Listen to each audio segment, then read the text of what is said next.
Holes, Chapter 3. Stanley Yelnats was the only passenger on the bus, not counting the driver or the guard.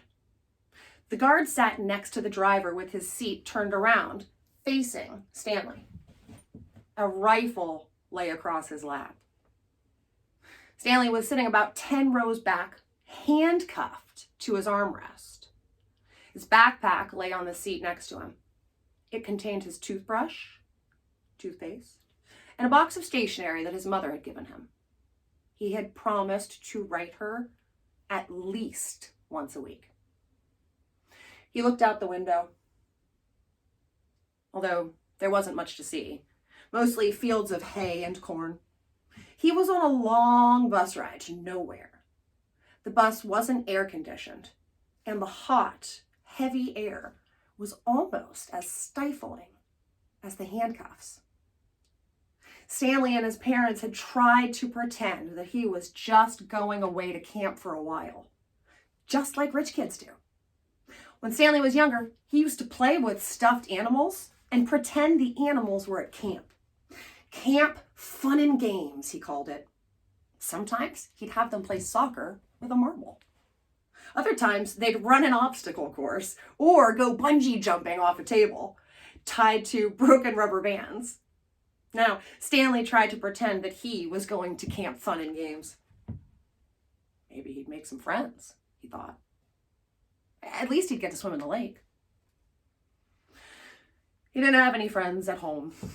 He was overweight, and the kids at his middle school often teased him about his size. Even his teachers sometimes made cruel comments without even realizing it. On his last day of school, his math teacher, Mrs. Bell, taught ratios. As an example, she chose the heaviest kid and the lightest kid in class and had them weigh themselves. Stanley weighed 3 times as much as the other boy.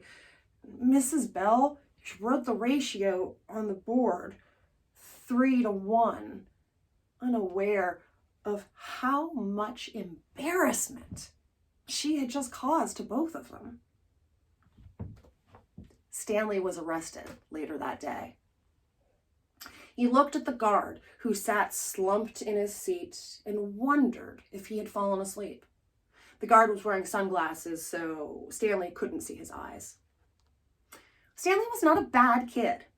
He was innocent of the crime for which he was convicted. Man, that's messed up. Can you imagine being sent away to prison or a place like Camp Green Lake? Being found guilty for something that you didn't do? Honestly, that's like one of my worst fears. He'd just been in the wrong place at the wrong time.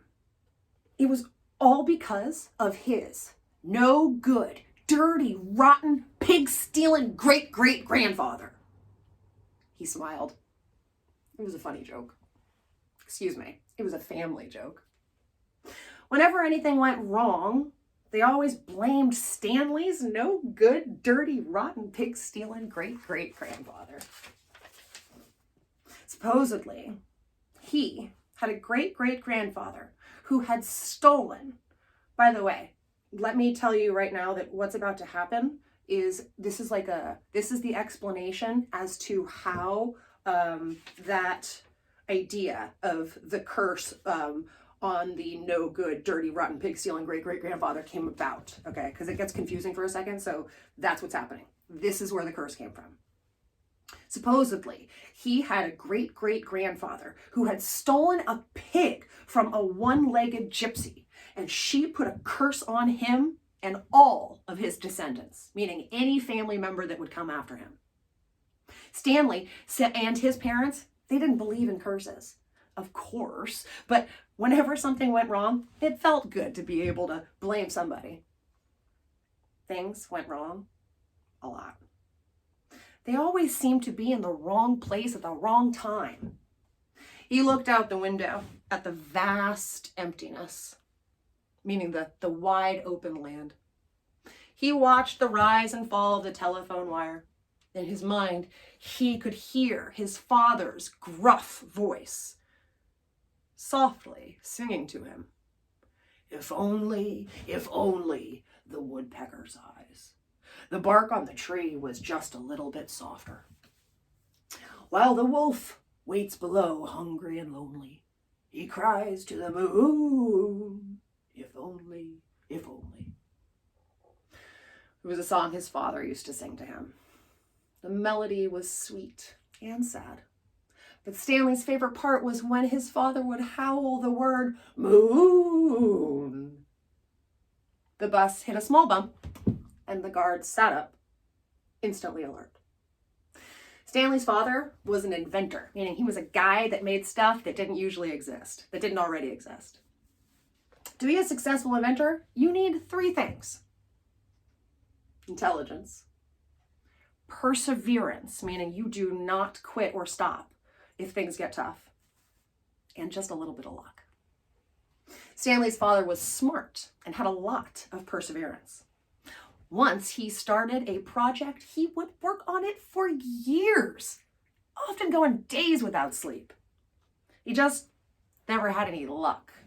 And every time an experiment failed, Stanley could hear him cursing his no good, dirty, rotten, pig-stealing great-great-grandfather. Stanley's father was also named Stanley Yelnats.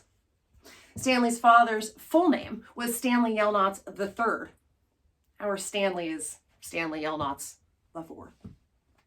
Everyone in his family had always liked the fact that Stanley Yelnats. This is great. Please, I hope you're following with me. If not, I'm on page 9. I'm in the second paragraph from the top. In that first sentence in the second paragraph is the name Stanley Yelnats. And it's the reason I'm telling you should be looking at it is because it's spelled the same frontward and backwards. Stanley Yelnats, like race car is another one of those words. What are those called? Palindrome? I think it's called a palindrome. I could be wrong. So they kept naming their sons Stanley. Stanley was an only child, as was every other Stanley Yelnats before him.